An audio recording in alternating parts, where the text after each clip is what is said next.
whether you're listening to the book, whether you're reading the book, whether you're relaxing on a hammock, whether your idea of relaxing is painting the house, like there is no superiority. There is only like what brings you joy. And I think that the permission of that is just a powerful tool to be able to really live your best and fullest life. Hi, guys, and welcome back to the Thick Thighs Save Lives podcast. I'm Kelsey. And I'm Rachel. I guess you've just taken over the intros now. You don't even ask me anymore. Yeah. You used to ask me to say, do you want to welcome us back or do you want me to? And I always said, I want you to. Yeah, so then it just became, it is known. Good. Good for you. It just became known that I'll just do a great job. Crack us out. You do a great job. You know, sometimes it's decent at best, but it's, you're doing the best you can. I just realized I still had my headphones on that were completely unnecessary. I was like, why am I hearing her twice? Oh no. Do those need to actually come out though? No. Okay. No, that's fine. Okay. Well, now you have to do it's new hair. Now it is a new hair.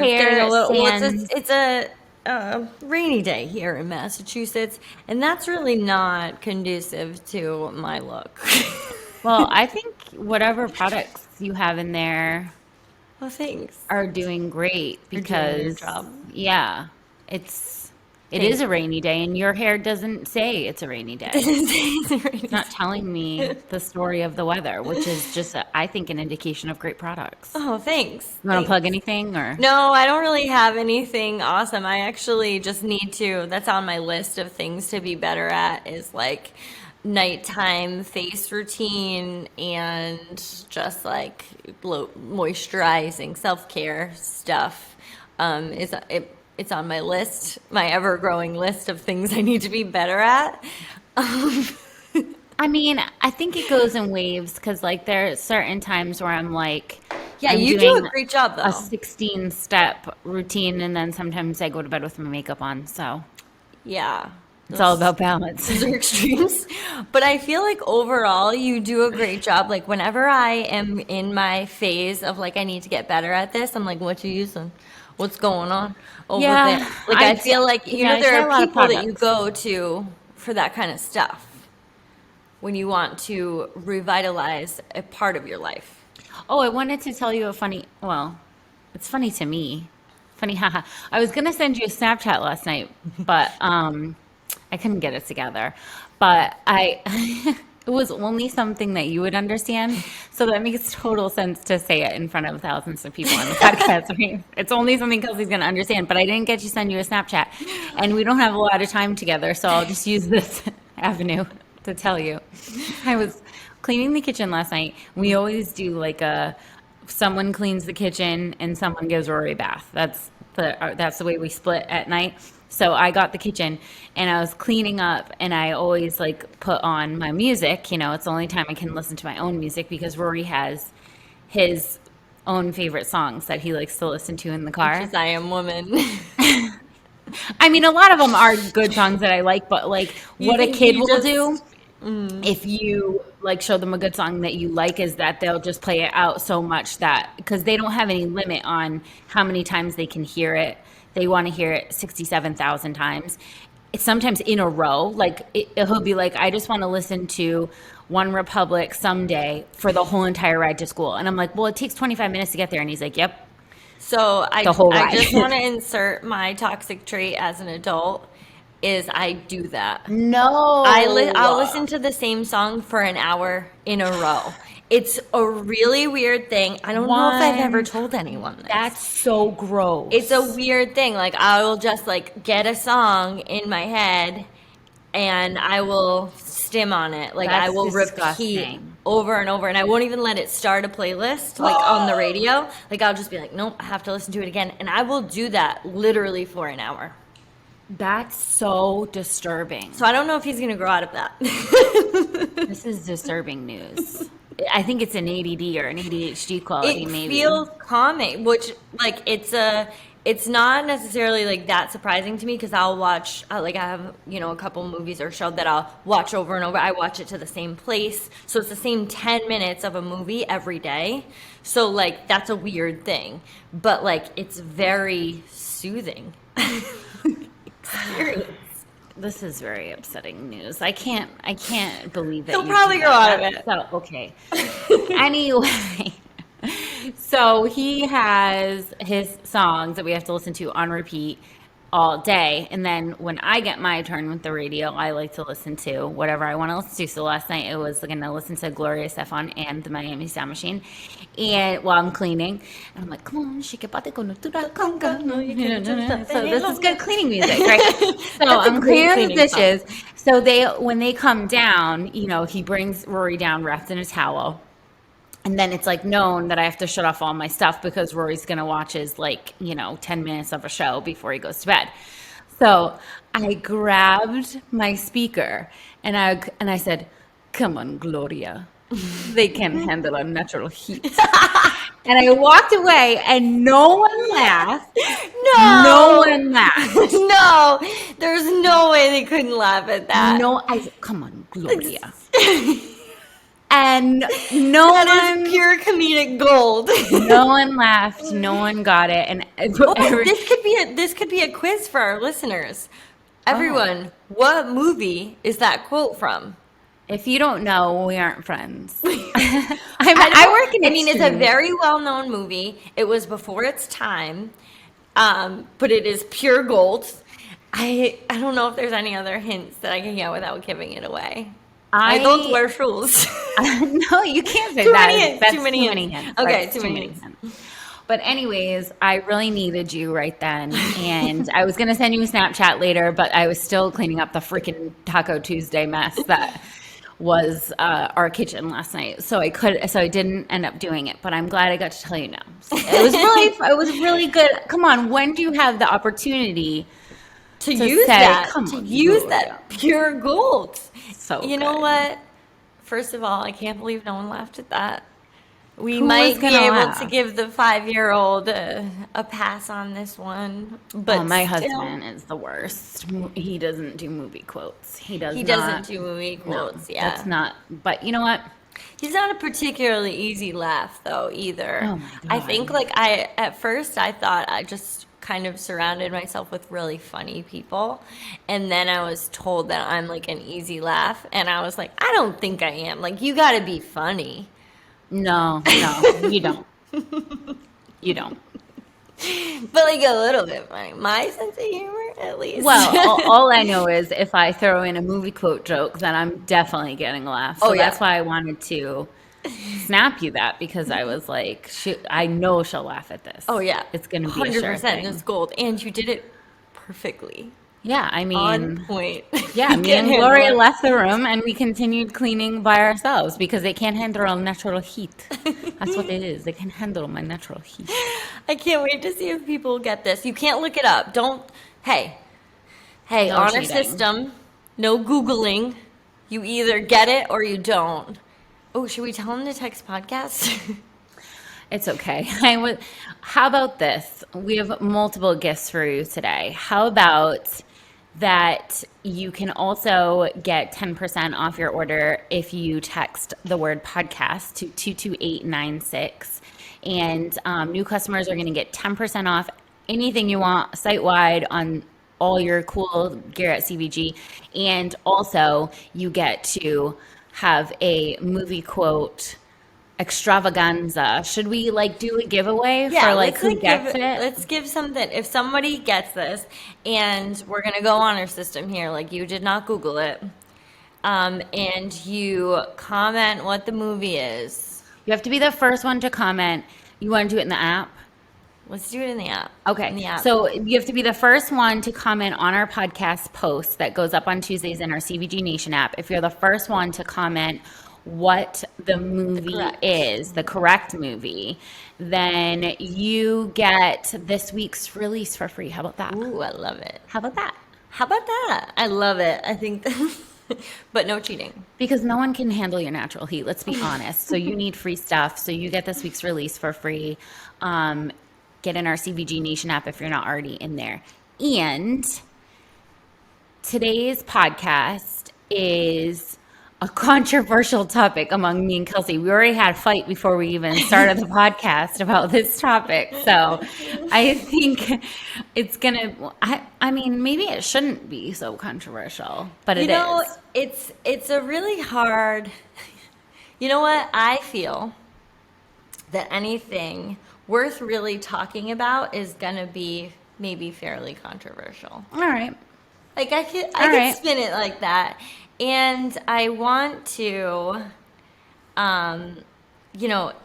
start this with, I had a question that I wanted to ask you that started this whole thing out. And I want to preface this by, I heard this question asked by Jenna Kircher, and I started reading her book because she has a lot to say about this. She's an amazing entrepreneur and mother, and I listened to a podcast with her, and then I was like, I have to read her book because she just... Are you reading or listening? Listening. Yeah. Yeah. Yeah. I'm a not hard... I know a lot of really, like, book people. My cousin is like this, like, only hardcover, like, have it in your hands. Like, they are very committed to that. I will not read something if it makes me sit down and just commit to that one thing in one place. So I like to listen to books and podcasts, but I have to listen while I'm doing other things. And this is actually a great, segue into what we're talking about with some balance and finding ways to relax. Because I think it goes along with everything else we always say is like, what's the best way to do it? The way you're going to do it. Like Mark sent me a thing that was like, a stat, like 74% of people haven't read anything since high school. And it was alarming to me that was that high. And I think, like you said, there is a lot of rules around reading, how you do it, how you have to do it, what kinds of things you have to read. Like reading is statistically shown across the board increases your ability to, be an intelligent and well-rounded and informed person in the world. So like it's 100% a good thing for everybody. It's like a universally accepted thing. Reading, working out, like those are things that we should all be doing. But the way in which you should be doing it is so up to you. Should you be running or should you be weightlifting? It's completely up to you. It's the way you want to do it. How should you be reading? It doesn't matter. You should just be reading. If it's listening while you're doing something, that would personally drive me off a cliff. I cannot do it that way. And I'm the same way. I have to have an actual book. I can't even read things on Kindle. Yeah. Like that is like, I have to have the actual pages and stuff. So, but like really it's just about the fact that you want to be reading and like you read a lot of, I don't want to say self-helpy kind of books. You're alluding to exactly what it is, because I told my man friend of what I had started reading, because and he said, I was hoping you would read something more relaxing, joyful, fictional. He was But like, people you're often- deep into like every time I seek something out, it's really in a way for me to try to become better or learn something.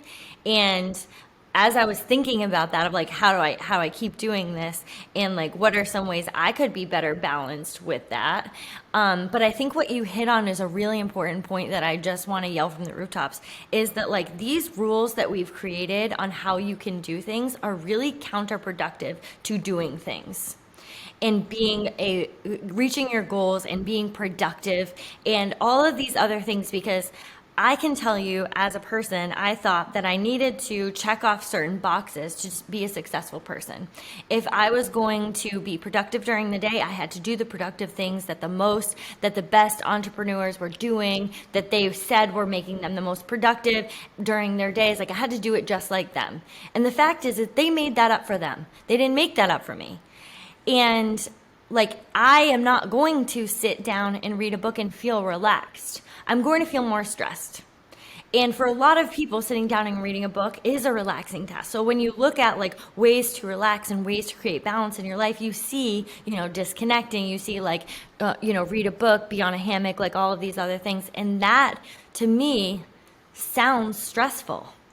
I think I that feel stressed. the the permission, I guess, granting yourself the permission to be a unique individual that knows your unique needs and is comfortable with that is because like you said, like the rules definitely do have a sense of superiority too. Like when Yes. you see someone reading a self-help book, it's like, damn, they're better than me. Look at me over here reading this smut. I'm always picking smut with sex scenes and shit, and I'm like, I'm not becoming a better person. Like, what the hell? Because we have these superiority rules. Mark always does it with coffee. He thinks he's superior because he drinks black coffee. I'm like, excuse me, there's no rules. If I put milk in my coffee, I'm still just as good as you, bitch. So this is the thing, like whether you're listening to the book, whether you're reading the book, whether you're relaxing on a hammock, whether your idea of relaxing is painting the house, like there is no superiority. There is only like what brings you joy. And I think that the permission of that is just a powerful tool to be able to really live your best and fullest life. Yeah. And that's just like a great segue. And what we're going to talk about today is developing some work-life balance that aligns with you. And I think the most important part of that is what aligns with you. Because when I originally started thinking about this, I thought about what everyone keeps telling me that looks like and how that felt odd and not really right for me. And like the ways to relax, they didn't feel right for me. And like taking certain amounts of like time off, like it didn't feel right for me. Like it didn't make me feel more balanced and aligned with how I was personally feeling. So what I wanted to start this off with was the question, and it is, how are you really? And this was, I told you, so inspired by the book that I'm reading, but the question really is that it's a common question that we ask all the time, minus the really. We ask to people in our lives on a daily basis, like, how are you? Good, fine. And oftentimes we answer with lies. And that's an interesting way to put it, I think, because it really is lies. Because, like, oftentimes we're not only lying to the person that we're answering the question to, but we're lying to ourselves. Well, it's one of those arbitrary questions that people don't really care about what the answer is. Some don't, but Some do. Some well, do. I agree with you. I think most people don't, but I think when you ask, how are you really? And you're waiting for an answer and you're being patient with that answer, you invite other people to do the same to you and for you to do the same to yourself. So I would encourage, and it doesn't have to happen every day, but I think it's really important to start asking some of the people who are closest to us that we're maybe not connecting with or we wish we could connect better, and to ask ourselves, how am I really? So I'm asking you, You're how are asking you me. really? Well, it's feeling a bit therapy session to me, but how am I really? I am extremely anxiety ridden.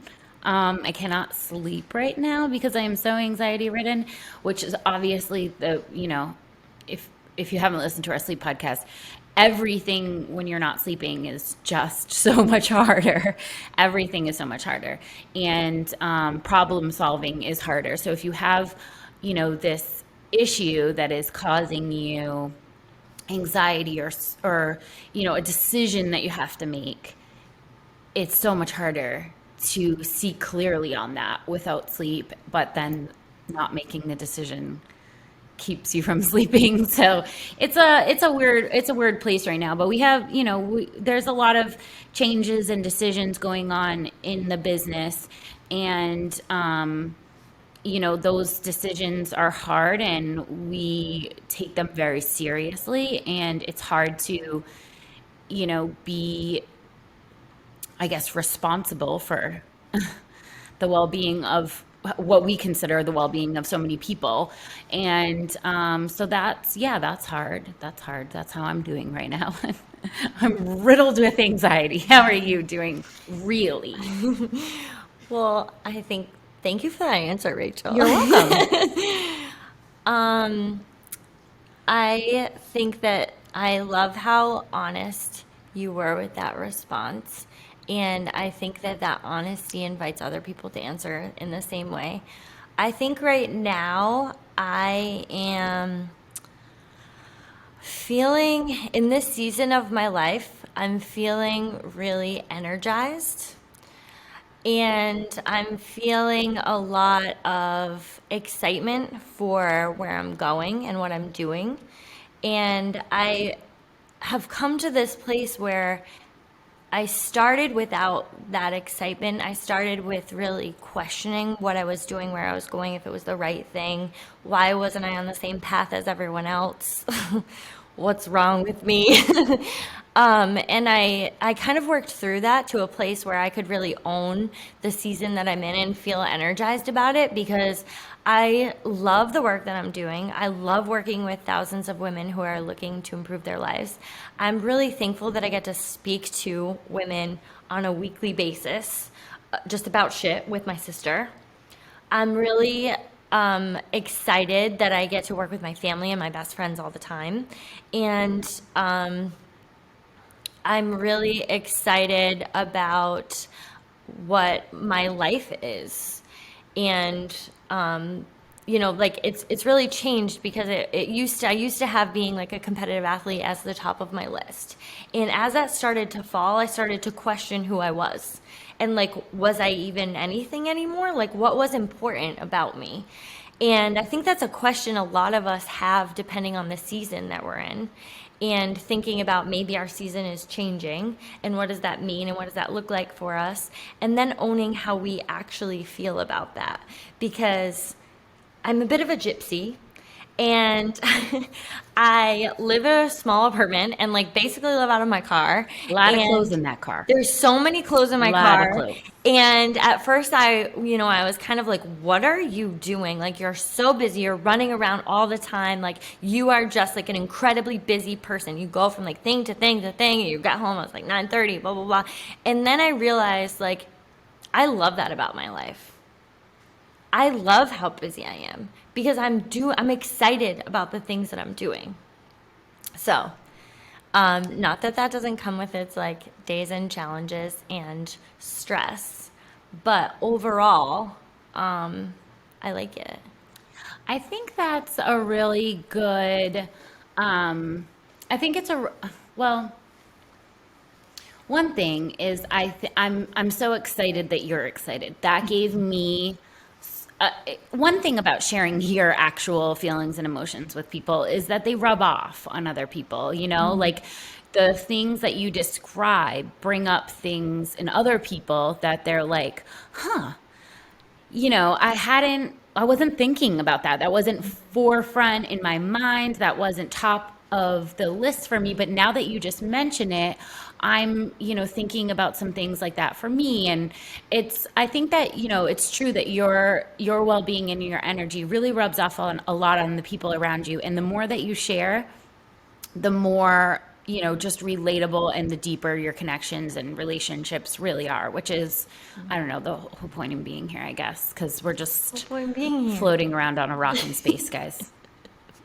It's the whole point in being here. And you can, feel inspired by some of the other things that people are saying, or even just be able to relate to some of feelings of anxiety or feelings of stress, and being able to say like, yeah, that's sometimes, man, feels hard to breathe. But like, and that's very real, and can like relate to people around that, but also, take into some of the choices that we've made, and how that can energize in certain ways. And I wanted to think about some of the things, like, I want everyone to ask themselves this, first of all. And if you feel comfortable sharing with us, we'd love to hear from you. But we would like to know, how are you really? And taking that into account, answering honestly and trying not to convince yourself that you feel a different way. And I've fallen victim to this before, so I totally get it. Where like you say, like I should be feeling X, Y, and Well, Z. it's that superiority of Yeah. certain things. I should be really drinking black coffee because that's the most superior way to drink coffee. It's that feeling that I'm saying the wrong answer, as if there was a wrong answer As if there was a wrong for your answer. own life. Yeah. I love that you said that because I always felt like I'm saying the wrong answer. I should be thinking about when am I going to get married? When am I going to have kids? Like I'm at that age where like I should be thinking about these things and why aren't I? And society gives you like so many ideas on that of like you're failing if you haven't reached this milestone, but how am I really? And what does that look like for me? That's very different than all the messages you're getting and receiving. I think a lot of people at very different, seasons in their life have felt this. Like when you have a baby, a lot of people are like, well, this is the best part of your life. You should be thrilled. And a lot of women are experiencing postpartum depression. And if you ask them, Don't tell me what the best part of my life should be, okay? First of all, like you know me like that. You know what I mean? What a massive assumption that you would know. Oh, this is going to be the best part of your life. but don't you feel like that's a whole thing? Like, Oh yeah, no, it's people do definitely a that. thing. People Oh do my that God. with inserting the fact I think on women all the time of like, if you say like, I'm really happy with my life right now. Wait till you have a family. Like, no, you don't actually know that. And that has been said to me in a way of like, I have not experienced a type of love or a type of joy in my life because I haven't experienced it like someone else has. And it's just like, we're on different journeys and we can decide for ourselves. And also one's not superior to the other. Yeah. One is not superior to the other. There is no the best version of love and the best version of, caring and the best version of anything. There is just the one that you have experienced, and like everything is perspective, and it literally doesn't matter how yours looks next to the person next to you because it's irrelevant. It doesn't matter. I also think we have these like not random, but these feelings over what you should be feeling. Like if you're successful, you should be really stressed and you should be worked to the max. And like if your work is your number one thing, like you should be doing it all the time, 24 hours. And if you're not stressed or lack of sleep, are you working hard enough? And I think that there are it's like these little rules that we have where like, can you say, excelling in my career is the most important thing to me, but I get 8 hours of sleep. Like, Well, I would always argue that excelling in literally anything is going to require 8 hours of sleep because I'm just as someone who's working sleep deprived. well, not only that, but I've always been someone who has been very, sleep is always super high on my priority list. And that's why whenever anybody told me that having an infant was going to be the best part of my life, I was like, you can go jump off the nearest cliff because you have no idea how important sleep is for me. And this is absolutely like the worst thing that has ever happened to my sleep patterns. So yeah, that might be the best. Thank you for your but- honesty there. I would argue that sleep is going to be imperative to everything you do, but also I would argue that, when we're looking at being the best at anything or saying like, this is my priority and I want to do this, we always say, that everything needs to be taken like a pie, right?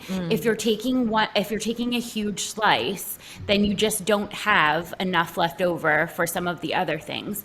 And I think the best thing that we can all do is just be honest and upfront about the fact that we're taking a giant slice and and unapologetic about that, and not trying to make the other slices bigger than what they can ever be. So if you're gonna say, and this is what I want to say about like work-life balance, because I know that there's a really big movement right now to be like, you know what, don't make work your number one thing. You'll just work yourself into the ground. You know, that's not what life's about. Don't give everything to your job. You'll have nothing left over. And listen, I am so glad that this movement has taken steam, because I think for far too long people have been out of balance. However, I would like to also point out the fact that that can't also come with being the most successful in your career, right? You can't say, I'm going to give this, 50%, but I want to be the best at it. That's not how that works. So if you want to say, I don't want my career at the forefront right now because I want something else there, understanding that your career is going to suffer and the possibilities for it are going to lessen is just like, that's just real, And I think that a lot of people are we're always on like one end of the pendulum. And right now it's like, fuck work doesn't matter, just go places, just travel, whatever. But the fact is that your career will suffer for that. And there will be consequences, such as the fact that you may not be able to travel as much as you wanted to because that costs money. And I just think that like always remembering that when you're giving to something, it's going to take away from something else. And just being honest and upfront about that is really like the way. And I feel very comfortable to say like there have been certain times where being a business owner has been my number one thing and I've taken from everything else to do it. And there's been times where it hasn't. But I think that wanting everything simultaneously at once is going to set you up for it's a bad look, because it's just not realistic. Yeah, I think that there is more of a false idea out there that you can have all of these things. And what we do is we go on the internet and we see everyone who is showcasing the thing that they are the best at, right? And then, although we know that's not our number one, we compare ourselves to the person doing the best thing. So, and we know this by how we search, right? So you want to say like, I would love to like redo my kitchen. So you look at all the best home decor out there. You look at the people who literally specialize in redoing their house. They're DIYs, and they're phenomenal. They only do DIYs. Like they don't, that's their thing, and they create all their content around it. And you're like, well, I have, 5 kids and a job, but I should be able to I'm gonna create the slat wall. Yeah, that's what I'm gonna do. I don't have a single screw in my house. I don't even own a drill, but I got ideas. I know what I'm gonna do. I like the internet for that fact of like being able to have at our fingertips like access to all of these amazing creators and these amazing ideas. But where we start to suffer in comparison is thinking that our number 10 on the list can be as good as someone else's number 1. And when it isn't, we beat ourselves up over it. We say like, why am I just such a piece of shit? Why do I never spend, time at the gym? Why am I not excelling in my career? Why am I not the best mother? And it's just like, well, what is your number 1? So what I had thought, what I was thinking, like maybe I would just like slide this in for you to talk about, is just like, at one point you decided that being a mom was it was going to move to your number 1. And I know that wasn't an easy choice, because there's a lot of people in a unique situation of looking at you and being like, well, I want your time. And I want your attention. And the business being like, I want your time and your attention. And you having to hold to, no, my number 1 is being a mom. And I think that for a lot of women, they have a lot of guilt about making that decision and continuing to beat themselves up over it. And then they want to try to work like they don't have kids and parent like they don't have a job. And it's like, well, Well, society wants you to do that too. No, no qualms about it. And the same thing for, being a competitive athlete or being, the best in your career and still maintaining your like other relationships. This is across the board, but I think it's a unique situation for women a lot, and one that maybe you could speak to.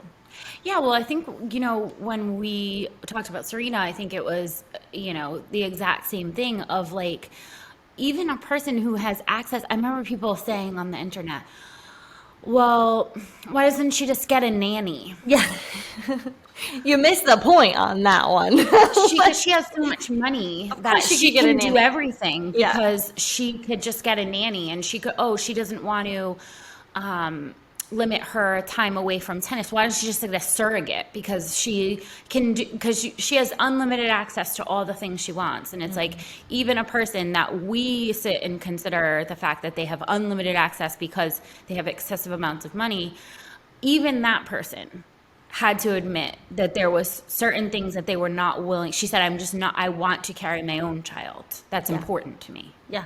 Like, yes, could I have a surrogate? Yes. I want to be spending time with my daughter. I do not want to have a nanny that is with her 24/7 and I'm spending very little time with her. That's not what I want.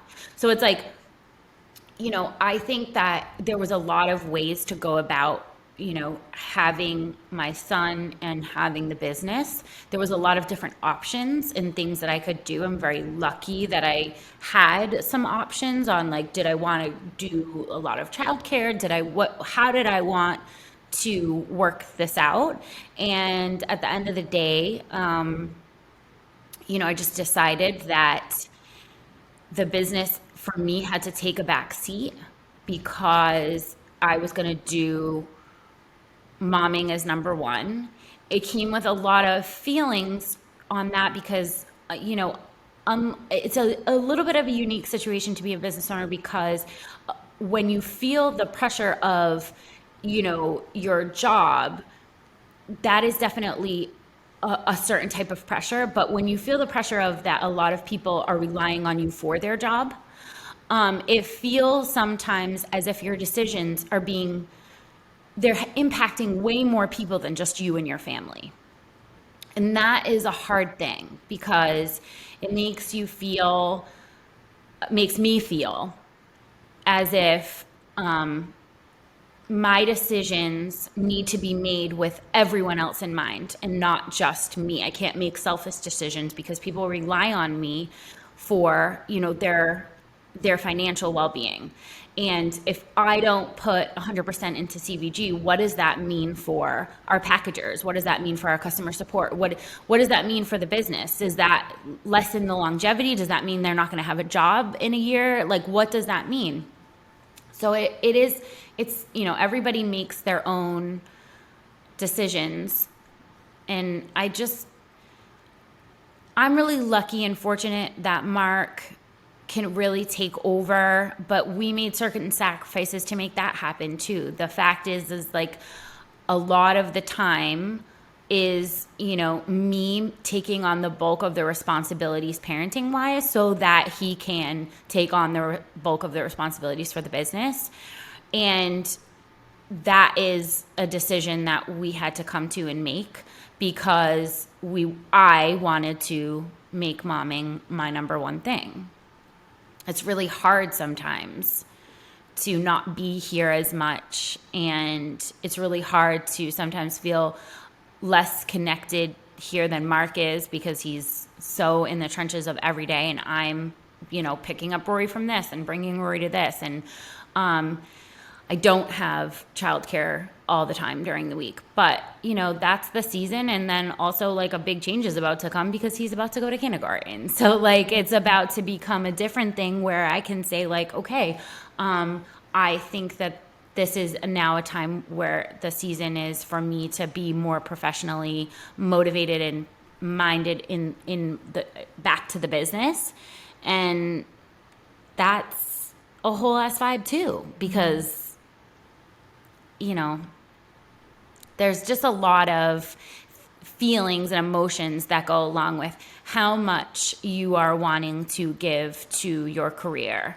And I find the balance to be difficult to maintain personally, but I think that it's worth trying because, I mean, I've seen so many people literally run themselves into an early grave by Yes. trying and failing to make a decision that didn't lead them to try to do all of the things at once. And I think that's not freedom. And what we're really all looking for is freedom. And like what we want, making that number one and being unapologetic about it, I think is the biggest freedom that you can have. And like you said, not being salty about if the business takes a dip when I'm away from it, I cannot be salty about that or say that's not fair or, because that was eyes wide open. Yeah.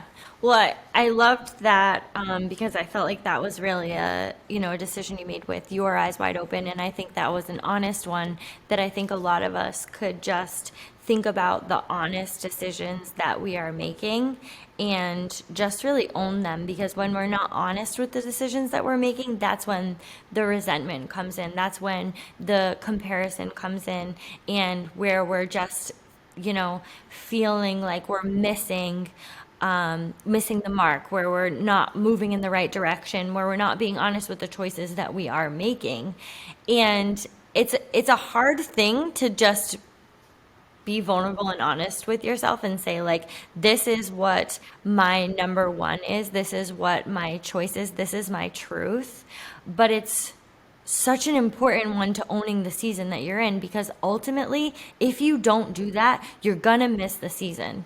And that is what kind of like sparked this idea for me, because I was thinking about the fact that, like, I'm not a mom and I would like to be. And that would bring a lot of sadness to my life when I would think about it. But I also knew that if I miss the season that I'm in, I'm going to miss the girl who gets to go gallivanting around Newport on a Sunday morning and, like, just without anyone waiting on me to pick them up, or, like, who gets to spend as much time at the gym or travel to New Hampshire or do kind of the freedom things that I have the ability to do. I'm going to miss her when I am in another season that's going to be equally as exciting. Like, I'm good. That's going to provide a different type of energy. But what I really don't want everyone to miss is the season that they're in, because no matter what, it's not going to last forever. I think when people they look back and they're asked, like, hey, give advice to someone who is before, we have seasons often go with age too. So it's like there are certain things with your age that you're, doing or not doing, certain activities, availability to things, like you said. And I think if you ask somebody, hey, look back to 2 seasons and give advice to that person, they would be like, stop looking ahead. Yeah. Because like you said, that rang so true to me. All the moms just went, yeah, remember when I could just go somewhere and no one was waiting, and I could just go and I could spend time here and I could do these things. And we always look back on that with rosy colored glasses, right? Like, it's so much better then. But the reason why I think people do that is because they failed to soak it up at the time. Mm-hmm. Because if you soak it up at the time, there isn't any like, oh, I look back on that and that was so much better. Because I felt this so many times with other moms saying, like, oh, this is going too fast, and slow down with their kids. And I don't want it to go this fast or whatever. And I personally have felt like I saw everything. Yeah. I don't have any like time, slow down, wait, don't go. I want him to be this age forever. I don't feel like that at all, because I owned the fact of I was wanting to be with him 100% of the time and give everything else up to do that. And I didn't miss anything. Mm-hmm. And that's like being true to the season that you're in. Whereas like, I wish some of those moms could be like, hey, I worked and kept, I worked at the same time as being a mom and I kept everything together. And look at how amazing I am. I'm not wishing that away, or I'm not wishing that we could go back or stay right here. Like, I am so proud of the things that I've done and seen. It really does feel good when you can not romanticize yesterday, but just like live 100% in today. Or even romanticize the future, right? Like you can get into that idea of things, when I feel that type of love, or when I have a family, or when I have these things, like that will be so awesome. And like it will be, but it will never be, I will never be here again.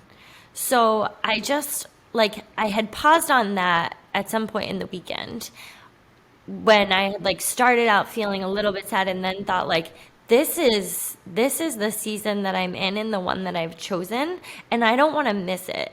And I've thought about it other points in my life of different seasons that I've been in. They've always been very busy. That's definitely a theme that I see over and over. But the fact is that I like to be busy. And that's what I choose. It's not something that's inserted like on me that I'm like, well, if I could just get through this, which I hear a lot of people saying they could just get through their lives. They could just get through this week or this month. And we'll get to that a little bit later, and like recognizing that it's time for a change. If that's what you are feeling constantly, if you're looking at your calendar and you're feeling like you just have to get through this, it's time for a change. But really looking at staying in the moment that you're in, and looking at the season that you're in, and thinking about owning that and being honest with it, and not letting other ideas of the season that you're in taint your idea. I was listening to, one of the, I was reading the book. Actually, I was listening, so I was reading the book that I was talking about. And she's a really successful businesswoman, and she talked about her experience with getting pregnant, and it was a really difficult experience. They had a lot of trouble, and she was very open about it. And when, she finally had her daughter, she took an entire year off from her business.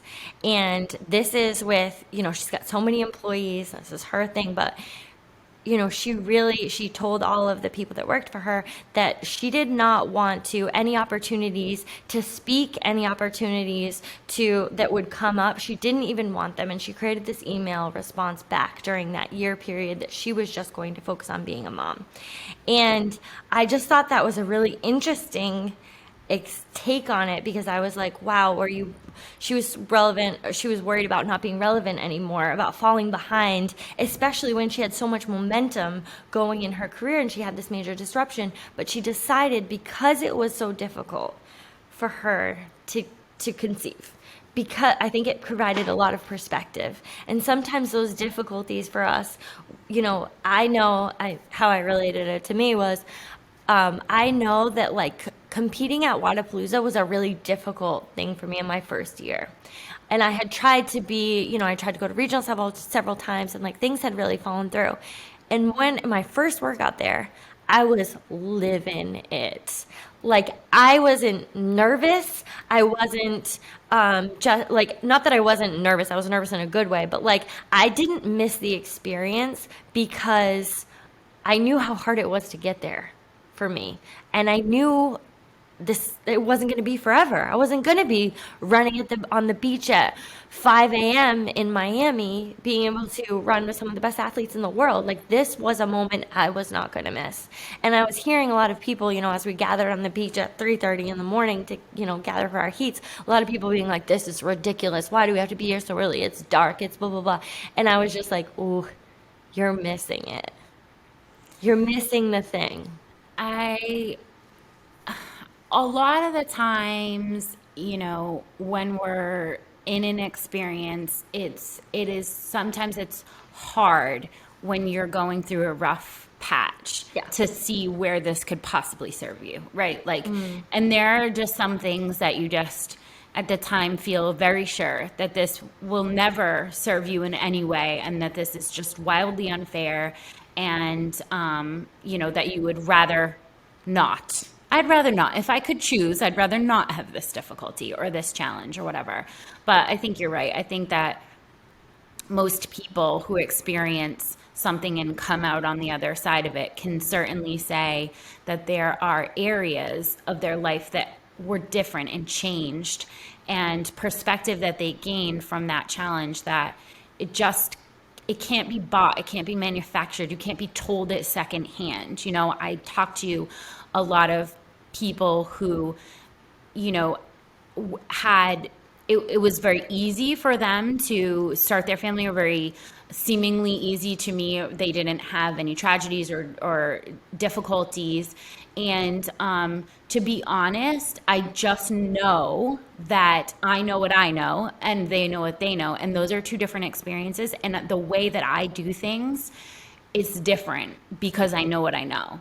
And it's not a superiority thing. It's not like, because, sometimes I'm like, yeah, I would have not rather. I would have, maybe we could have not done that. But, you know what you know because you've done the things that you've done. You've faced the hardships that you faced. And I do think that if there is a silver lining, certainly it can be that, the way that you approach things has a genuine level of gratefulness that just wouldn't have been there otherwise, or would have been harder to come by. You would kind of have to force it, Yeah. reminding yourself that 3 a.m. is a fine time to be on the beach. Yep. Swimming in dark water.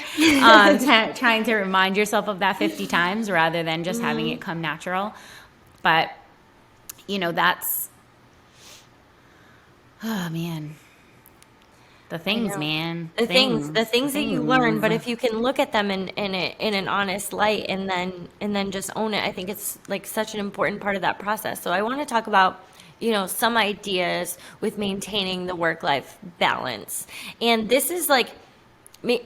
So a lot of the times when I talk about this, I'm like, well, something sits at number one, so there really is no balance between those things, right? Like something's gonna sit at number one. So like recognizing that truth and then figuring out how to navigate that for us individually is going to be just that, so individualized. That's why we started with just being able to identify what it is that's important to you. What is it in this season that is most valuable to you? And we spend a lot of time looking at like time and money, but not looking at our energy. And I think that at certain points of our lives, we trade time for money, money for time, and we do this in different ways, right? Like you can look at trading your time for money when it comes to your career, but you can look at, trading money for time when it comes to things that are accessible, like Instacart, Uber Eats, like getting landscapers, people to clean your house. In those ways, you are putting in things that you're trading money for time. These give me more time to be able to do other things, and that's important to me. And I think we look at that exchange, and I think a lot of people are better about looking at that exchange and being able to identify which one is important for you, because it is an exchange of those. It's so weird that you brought this up, because Mark and I he's so much better about the idea of trading money for time and the importance of it. And I'm so much more hustle culture of like, I'll just do it all myself. And like, not being able to draw lines and say like, yeah, but wait, what is this doing to your quality of life? He said he was listening to an entrepreneur who has ordered every meal for like 2 years in a row, like breakfast, lunch, and dinner. He has it delivered to him. He has not made a single meal in his house in 2 years. And he said the reason why he does that is simply because of the immense amount of time that it saves him, and he wants to put that time Cooking, cleaning up, the whole thing. So Monday we ordered takeout, which is kind of weird for a Monday because typically I start the week with meals, but I'm having a time right now. So Monday we ordered takeout, and we were outside playing with Rory afterwards. And he said, it really rings true to me we'd be inside cleaning up all of the stuff, but because we got pizza, we just threw out the pizza boxes. We can be outside with Gain Rory time. right now, whereas one of us would need to be in there cleaning up. And he said, I really can understand that guy that said, you know, he just orders every meal now, because this wouldn't be happening without the takeout. Yeah. And like, it was like, I had never really thought of it that way, because when he said that originally, I was like, that's such a man thing. You're going to order every meal. Yeah, This is it's so such a man thing. ridiculous. It's something. Well, it's, you know, I tend to relate a lot to the, like, quote unquote, like, the man things, because, like, there are tasks that I do not want to do. Like, we have a running joke about. So I said to Mark, we were talking about my house.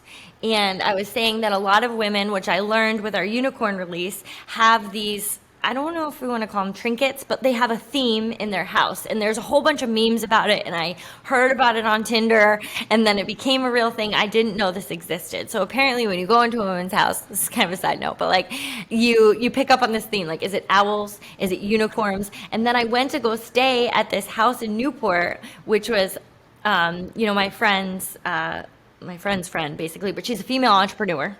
And I looked up her up online because I was staying in her house for a little bit, and I got to figure out who this lady is. Who is Dina? Because she had so many, like, and she's an online personality. She did some TED Talks. It was like a thing, so I felt the connection. But anyway, it was right after the unicorn release, and she has unicorns, all unicorn salt and pepper shakers. She had like a unicorn head when you walk in, and I was like, this is what they're talking about. And I've seen this with owls. So, like, ladies, I know this is a thing. You told me in the live, I get it. But I said to him, I don't have a theme. Like, and he goes, let's start with pictures on the walls. I've been trying to get you to get a cleaning lady for the past like 2 years. This is real life, guys. I was very I've been working hard on the hustle culture thing too, because I think it's just, you know, some of us have this like, I will just do it myself. You know, that's how we've, you know, built our lives. And I don't want to say that in a negative thing. I think it's a good thing, but I think that there is a space to learn where when we surround ourselves, what is this worth to me, and how would that make my life easier? Getting a dog walker, great idea. I was very resistant. Changed my life. I was very resistant to the idea because I thought, what does that mean for me? Am I, you know, paying such less attention to Harley? I'm not, you know, taking her for walks, but I can't even take her for a walk at the end of the night. And it wasn't like my walks with her went down. I felt less guilty about leaving her because someone was coming in and that's their only job, is taking her around and like letting her do the smells and stuff. And I could still, you know, come home and do my walk with her, but now she gets double. And the guilt level alone, I would have paid big money for. I didn't know that was going to relieve me internally of so much stress. And that's what I'm talking about when it comes to energy, is like, we're not looking at our energy exchanges enough, in my opinion, and being honest with what is energizing us and what isn't, because we think that, like, you know, if we are in a season of our life that's very busy, we should be really tired. But if we're really energized about the things that we're doing while we're busy, we're not tired. We're thrilled with them. We're so energized with them. And I had thought about that when I was thinking about, you know, the time I was in. Here's a crazy time. I was in grad school. I was working at a level 5 school with kids for emotional impairments. I was building CVG, and I was also trying to be a competitive athlete. And I had this moment where I was at the pool, and I went from my pool workout to I had night classes, and I was running down the streets of Boston with wet hair, trying to get to my class that I was already 15 minutes late for. Let's be honest. Let's be honest. And then at some point during my night class, because it went until like 9:30 or 10, I felt myself like starting to fall asleep. But at some point, like when I had gotten out and I was like walking home and I was like picking up things that I could walk to, I said, like, this is really busy and this is insane, but like I kind of love it. Because I love what I'm doing. I love what I'm learning. I was really excited at the time about what I was learning in grad school, and I still use it now. That information was extremely valuable to me.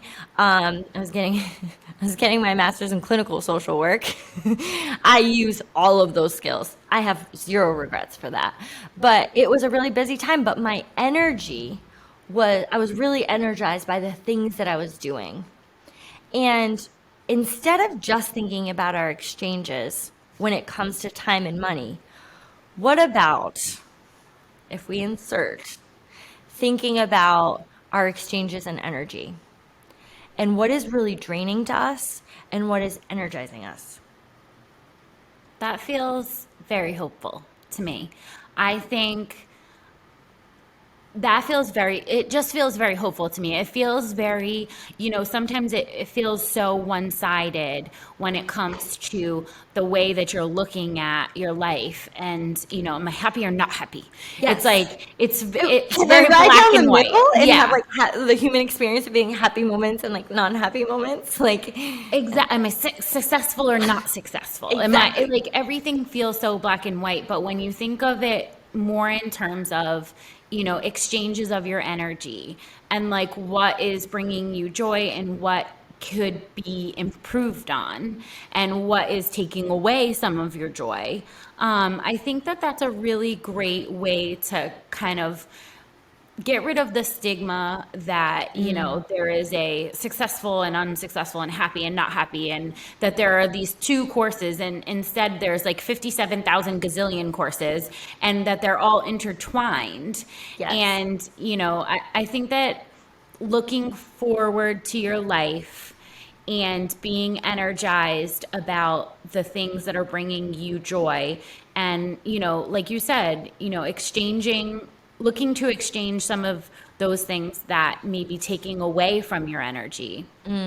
It's a cool I think that's how we concept. avoid burnout, right? Because like I don't think you can avoid burnout by just either exchanging time or money, because burnout is from your lack of energy. So like there are times where like, you're committing all of your time to something, but you're really energized about it. Like it's taking up all of your time, but like, are you enjoying it? And I think when we get into those two camps, not that those other camps are important, but when we get into just going to one or two of those camps and not thinking about our energy, I think that we are leading ourselves into a phase of burnout. And then thinking about like, how are you relaxing and what do those things look like? Which we talked about a little bit at the beginning, but like, it doesn't have to be the thing that everyone else is doing. I had an extreme amount of guilt around the fact that like I would get my nails done and that would feel like a very stressful experience for me. I told you about this. And like I was like, this is not, everyone is going to this like spa and it's like their time away. And like it doesn't feel like that for me. And I recognize that there are moments where I need to learn to relax because I am one of those people who feels guilty when I'm relaxing. I feel so guilty. I'm never relaxing. I'm like, or I try to do the things other people say are like they're relaxing. Like I'm like, oh, I'll sit on the couch and I'll binge watch some episodes. I'm stressed the entire time. And like none of that feels good. And maybe if that feels good for you, like I'm here for it. That's your relaxing time. Like I am so here for it. But that's not for all of us. And it is a skill. Relaxing is a skill that you need to learn. It's not one that you just like, well, I can just relax. I don't feel that way. I feel like it's a skill that many of us really need to develop and it doesn't come with the just relax. Okay, air bunnies. It's not how it goes. And it's not even like necessarily with a yoga class or something. I'm like, can I skip the laying down at the end because I got things to do? That's part of the whole idea. But I'm like, I gotta go. Like, it's something that we need to learn and practice. And I think that I've talked to you about meditation being one of those things for me because I was like, I'm just bad at it. But I don't think that for a lot of people, if you're thinking like I'm bad at relaxing too, number one, I get you. Like we are. Is that a lot of people? No. I think it is. I think it is too. I honestly think that like we have these ideas that like we are relaxing, but like, are you, and does that feel good for you? And do you feel guilt-free about it? And in our, we've romanticized hustle culture. So like we have these guilty feelings that aren't leading to relaxation. So if you're one of those people, I just want to say that it's a skill. It needs to be practiced, but it also needs to be molded to how you relax and not taken from someone on the internet that says this is how you relax. Doesn't It's have just to be someone from the cucumbers on your eyes. Yeah. Yeah. Maybe it's less cucumbers. Maybe it's, yeah. That's freeing too. That's freeing too. The idea that relaxation comes in a lot of forms and that you have to find the one that's for you. And, just on balance, balance is not working in both extremes and then calling that the sum of your efforts. Yeah. Balance does not mean, I'm going to do the most extreme of this thing, then the most extreme of the opposite thing, and just call that, well, like, yeah, that's, and we've talked about this on a podcast before, that's not balance. Consistency is balance. Doing, making your number one priority and then saying, how does this fit into my life, is really what balance is about. And I just want to normalize the fact that if you have a goal, it is okay to put everything that you have towards that goal. You just have to understand that there are going to be other areas of your life that are going to suffer as a result. But the goal is your goal. And if you want it that bad, then go for it. Then go after it. And, find ways to make that goal consistent, because just doing it 3,000% for a month and then being like, and I'm now dead and I'm never going to do that thing again is, that's the opposite of balance. Yeah. You got to find a way that you can consistently go after your goals and consistently look at that pie chart and say, like, where am I at? Yep. I think I just want to end with, I hope this was helpful to you for finding, some work-life balance, but I think that you can identify when you aren't in line with your goals, when you aren't in line with the life that you want to live, when you look at your calendar and when you say, am I looking forward to the things that are on there? Does that make me feel energized? And not just looking at the exchange of time and money, and looking at where your energy falls when you look at the things ahead of you and being honest with that. And that brings up a lot of questions for people. Is it time for a change? And change is inevitable. Change is going to happen whether you fight it or not. And you get to choose the type of change if you're honest with what your goals are, with what energizes you, and then aligning everything else based on that idea. So if you have decided that XYZ, being a mom is the most important thing in your life right now. When you make commitments, when you look at your calendar, does that align? When you say yes or no to something, an opportunity that's presented in front of you, does that align with your values and the life that you'd like to live? Because if you say, I want to live, a really stress-free life, but you continue to stress in your job, or you continue to, you spend all of your time there, and you say, like, but my important thing is my life, you're not aligning. But vice versa. If you say the most important thing to me right now is advancing in my career, then your decisions behind that will align. And we just need to be honest about it. So I just want to say, welcome change. If you looked at those things and you've decided change is a part of your journey right now, then try not to be so scared of it, because it's going to happen with or without your permission. And either you change towards the life you want or one that you don't. I'd rather be in the driver's seat of the I want to be change. in the driver's seat all fucking day. I mean, it's a toxic trait, because it's a toxic. Hopefully this has been helpful to you guys. We love you. Have a great week.